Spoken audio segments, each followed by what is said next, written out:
नमस्कार दोस्तों, स्वागत करता हूं आप सभी का हमारे इस चैनल पर एक बार फिर से। तो दोस्तों आपके सीटेट के एग्जाम में, ठीक है, आपके सीटेट के एग्जाम में दोस्तों मैथ्स के कुछ ऐसे सवाल पूछे जाते हैं दोस्तों जो बिना सूत्र के, ठीक है, बिना सूत्र के या तो कह सकते हैं कि बिना फॉर्मूले के उस क्वेश्चन को हम आगे बढ़ा ही नहीं सकते हैं। कुछ ऐसे ही सवाल, कुछ ऐसे ही डायरेक्ट वाला सवाल आपको सीटेट के एग्जाम में पूछे जाते हैं।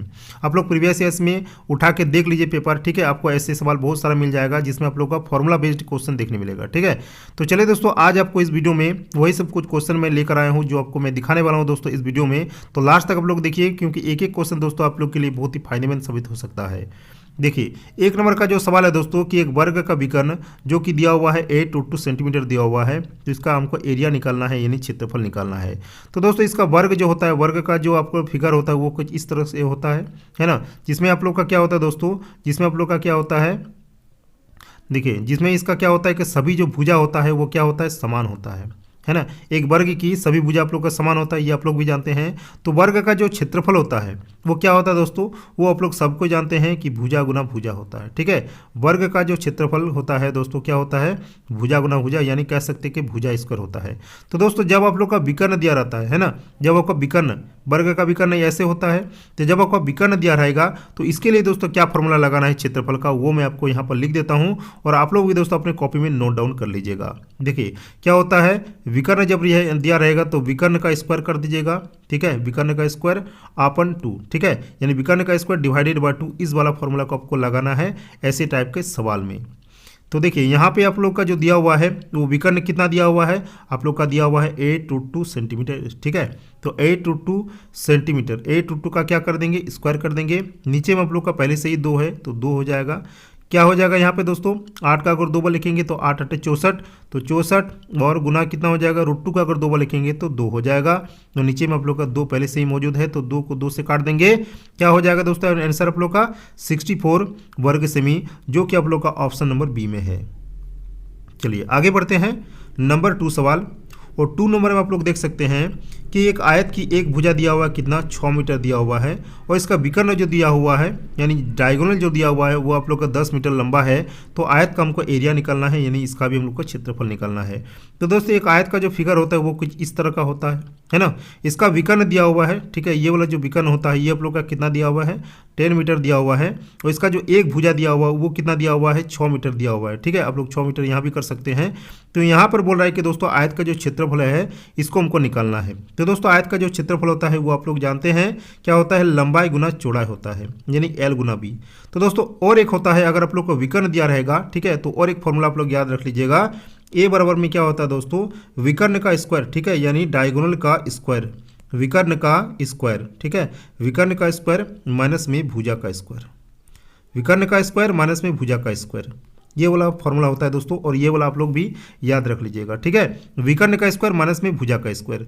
तो यहाँ पर हम लोग क्या लगाएंगे, यही वाला सूत्र लगाएंगे। ए बराबर में क्या हो जाएगा, विकर्ण का स्क्वायर आप लोग का कितना दिया हुआ है, 10 मीटर दिया हुआ है, तो 10 का स्क्वायर कितना हो जाएगा, 100 हो जाएगा, माइनस में भुजा का स्क्वायर यानी 6 का स्क्वायर लगाएंगे तो 36 हो गया, बराबर में आपका हो जाएगा दोस्तों 100 में से 36 को घटाएंगे तो 64 हो जाएगा, और 64 का वर्गमूल आप लोग का कितना होता है, 8 होता है, जो कि आप लोग का ऑप्शन नंबर ए में शो हो रहा है। चलिए आगे बढ़ेंगे हम लोग, नंबर 3। नंबर 3 में आप लोग का क्या है कि अनुराग जो कि 600 रुपया 2% वार्षिक ब्याज की दर से 3 वर्षों के लिए, ठीक है, बैंक में जमा करता है, तो 3 वर्ष के अंत में कितना ब्याज होगा। तो 3 वर्ष के अंत में कितना ब्याज होगा ये हमको निकालना है।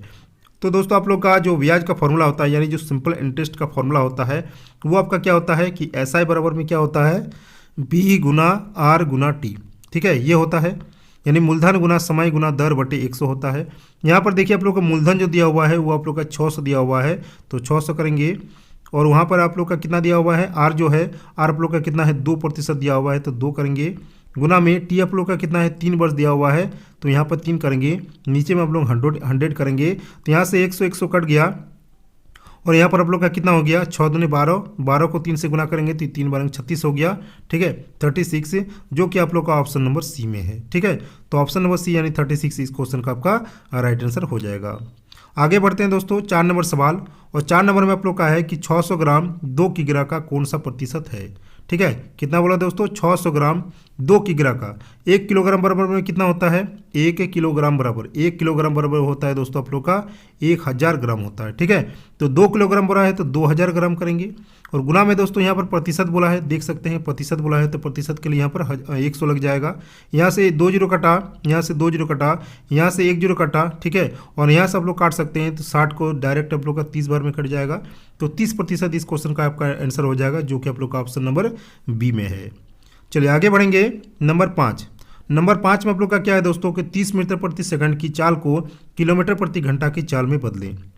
ठीक है, तो दोस्तों 1 मीटर प्रति सेकंड बराबर होता है आप लोग का 18/5 किलोमीटर प्रति घंटा। ठीक है, और अगर हम लोग निकालेंगे 1 किलोमीटर प्रति घंटा अगर निकालेंगे दोस्तों, तो ये 5/18 मीटर प्रति सेकंड इसका आंसर हो जाएगा। ठीक है, तो चूंकि हम लोगों को जो ऑप्शन में दिया हुआ है दोस्तों ये किलोमीटर प्रति घंटा में बदलना है, तो यानी ये वाला आपको लगाना है। ठीक है, 1 मीटर प्रति सेकंड बराबर में कितना होता है 18/5 किलोमीटर प्रति घंटा, यही वाला दोस्तों इसमें सूत्र लगाना है। चलिए मैं लगा के दिखा देता हूँ आप लोग को। तो यहाँ पर आप लोग का कितना दिया हुआ है 30 मीटर प्रति सेकंड, तो 30 करेंगे और गुना में कर दीजिएगा आप लोग 18/5। ठीक है, 5 को इससे काट दीजिएगा तो 5 छक 30, और 6 को 18 से गुना कर दीजिएगा 6 8 48, और 6 एकम 6, और आप लोग का 4 कितना हो गया 108 किलोमीटर प्रति घंटा, जो कि आप लोग का ऑप्शन नंबर बी में है। चलिए आगे बढ़ेंगे। नंबर 6 में आप लोग का क्या है कि 94 का निकटतम दहाई का सन्निकट मान कौन हो जाएगा दोस्तों। 94 का क्या 95 हो जाएगा, क्या 90 हो जाएगा, क्या 100 हो जाएगा, या 85 हो जाएगा। तो दोस्तों 94 जो है वो किसके सामने है, किसके सन्निकट में हम लोग देख सकते हैं, वो आप लोग का है 90 के सामने। तो ऑप्शन नंबर बी यहाँ पर राइट आंसर हो जाएगा। ठीक है, तो ऑप्शन बी यानी 90 इस क्वेश्चन का आपका राइट आंसर हो जाएगा, जो कि 94 के निकटतम दहाई का मान है। आगे हम लोग का क्वेश्चन है दोस्तों नंबर 7, पहली 2 सम संख्या तथा पहली 2 विषम संख्याओं के योग का अंतर कितना होगा। पहली 2 सम संख्या यानी 2 और 4 हम लोग लिख सकते हैं, है ना। 2 सम संख्या का योग कितना होगा 6 होगा, और 2 विषम संख्या का योग कितना होगा 1 हो गया आप लोग का 3 विषम संख्या, और 1 हो गया आप लोग का 1 हो गया और 1 हो गया 3, तो यहाँ पर दोनों हो जाएगा दोस्तों, जोड़ करेंगे तो कितना होगा 6 और 4। अब क्या बोला है कि दोनों संख्याओं के योग का अंतर यानी 6 और 4 का अगर अंतर करेंगे तो कितना हो जाएगा, 6 में 4 गया कितना हो गया 2 हो गया, जो कि आप लोग का ऑप्शन नंबर ए में है। चलिए आगे बढ़ते हैं। आगे आप लोग का वेरी वेरी इंपॉर्टेंट क्वेश्चन आ गया, इसको लगा सकते हैं हम लोग, वेरी वेरी इंपॉर्टेंट। देखिए क्या है कि 1735 में हर विषम अंक को, ठीक है, 1735 में अगर हर विषम अंक को न्यूनतम बढ़ाकर सम कर दिया जाए तो कौन सी संख्या बनेगी। ठीक है, 1735 को, ठीक है, विषम बनाने के सम बनाने के लिए क्या है तो क्या करना होगा दोस्तों, हम लोग को न्यूनतम बढ़ाकर, ठीक है, न्यूनतम बढ़ाकर इसको सम करना है, तो कौन सी संख्या बनेगी। देखिए 1 का न्यूनतम अगर संख्या बढ़ाएंगे तो क्या हो जाएगा, 1 के बाद कितना आता है 2 आता है, 7 के बाद क्या आता है दोस्तों सम संख्या आपका 8 आता है, 3 के बाद क्या आता है सम संख्या आप लोग का 4 आता है, और 5 के बाद क्या आता है सम संख्या 6 आता है। यानी हर एक संख्या में दोस्तों क्या कर रहे हैं, हर एक संख्या में हम लोग क्या ऐड कर रहे हैं, +1 ऐड कर रहे हैं, न्यूनतम मान इसका ऐड करेंगे। तो दोस्तों आप लोग का आंसर जो आ रहा है 2846, जो आप लोग का ऑप्शन नंबर दोस्तों 3rd में है। ठीक है, 2846। चलिए आगे बढ़ते हैं। नंबर 9 सवाल, और नंबर 9 में आप लोग का है कि 3 संख्याओं का औसत कितना दिया हुआ है, 20 दिया हुआ है, तो 3 को 20 के साथ गुना करेंगे, मेरा कितना आंसर आ गया 60 आ गया। इसमें से 2 संख्या आप लोग का कितना दिया हुआ है 10 और 8, यानी दोनों को ऐड करेंगे कितना हो जाएगा आप लोग का 18 हो जाएगा। तो तीसरी संख्या क्या है, तो दोस्तों तीसरी संख्या आप लोग का कैसे निकालना है, इन दोनों के बीच में क्या कर देना है, माइनस कर देना है, तभी मेरा कितना निकल जाएगा दोस्तों आप लोग का तीसरी संख्या निकल जाएगा। तो 10 से 8 गया 2 हो गया, और यहाँ पर 2 यानी 4 हो गया। तो दोस्तों आप लोग का जो आंसर होगा वो आप लोग का 42 आंसर हो जाएगा।